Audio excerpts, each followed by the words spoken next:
اس لیے عالم اور عالم دونوں کا جو مرجع ایک ہی ہے، عالم اور عالم۔ عالم اللہ کا عالم، عالم جو اللہ کے وجود پر دلیل، عالم اللہ کے وجود پر دلیل، عالم جو اللہ والا عالم، اللہ کا پتہ دے۔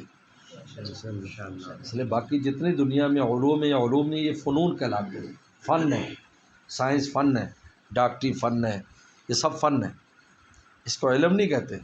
علم اور عالم، علم اور عالم ایک ہی ہے کہ جو وجود ذات الہی تک پہنچائے گا وہ علم بھی ہے، وہ عالم بھی ہے۔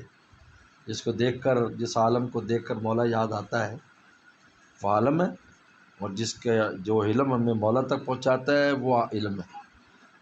باقی سب فن ہے، روٹی کمانے کے فن ہے، کس طرح روٹی کمائی جائے۔ اس لیے کہتے ہیں نا کہ کیا ہے کہ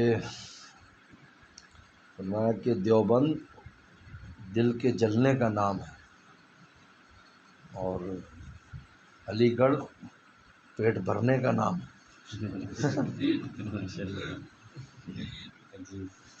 علی گڑھ کی جو علوم ہے وہ پیٹ بھرنے کے لیے، افسر کیسے لگ جائے گا۔ اور تو عالم جو ہے نا، اس لیے انا عالمکم باللہ، میں تم میں سب سے بڑا عالم ہوں، لیکن آگے باللہ لگایا، کس کا عالم ہوں؟ اللہ تعالیٰ کا عالم۔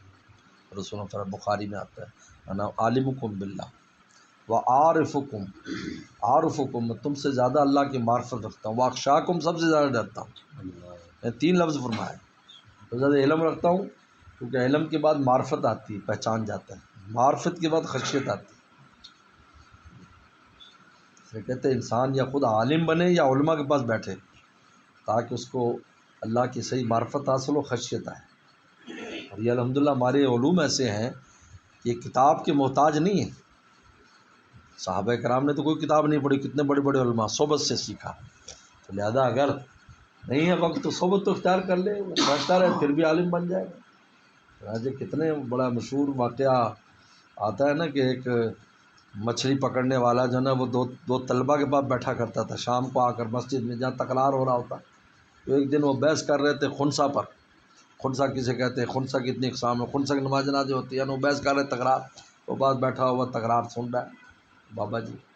اس کے بعد بابا نے ایک مچھلی پکڑی بہت بڑی ساری، تو بادشاہ خدمت میں لے گیا ہدیہ کے طور پر کہ یہ ہدیہ ہے، بہت مچھلی لایا ہوں۔ انہوں نے کہا چلو اس کو 10 دینار دے دو۔ تو وزیر بیٹھا تھا، انہوں نے کہا جی یہ تو 1 دینار کی بھی نہیں، آپ نے 10 دے دی ہیں۔ اس نے کہا اب کیا کریں؟ انہوں نے کہا کہ یہ اگر مذکر ہے تو مؤنث لاؤ، مؤنث ہے تو مذکر لاؤ، اس کو پابند کر دو۔ نہیں لا سکے گا تو بس بچت ہو جائے گی۔ تو اس کو کہا، انہوں نے کہا یہ تو خنثی ہے۔ بادشاہ نے کہا 10 دینار اور دے دو۔ میں کہا مجھے مشورہ نہیں دینا۔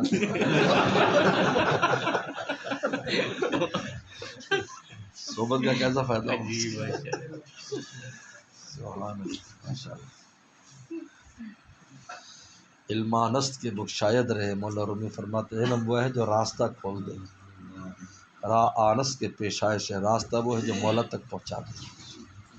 اگر ہمارا علم ہم میں خشیت پیدا نہیں کرتا اور ہمیں مولا تک نہیں پہنچاتا تو ہمارا علم میں قصور ہے۔ اس لیے انما یخشی اللہ من عباد العلماء، علم کے لوازمات میں سے خشیت کو قرار دیا ہے۔ لیکن ایسا نہیں ہے کہ خشیت جو ہے، خشیت ہوگی تو عالم بن جائے گا، لیکن عالم کے لیے خشیت ضروری ہے، لیکن غیر عالم کو بھی خشیت حاصل ہو سکتی ہے۔ لیکن جس غیر عالم کو خشیت حاصل ہوگی نا جی، اس کو علم کا مغز حاصل ہوگی۔ جو خشیت ہے وہ علم کا ثمرہ ہے۔ اگر ایک آدمی اگر عالم نہیں ہے لیکن اس کو خشیت حاصل ہے تو ثمرہ پائے ہوئے ہے وہ، جی گناہوں سے بچ رہا ہے، اللہ سے ڈر رہا ہے، تو علم کا ثمرہ۔ لیکن اس کا مطلب یہ نہیں کہ وہ عالم کے برابر ہو جائے گا یا اس کو وہ فضیلت عالم والی مل جائے گی، ایسا نہیں ہے۔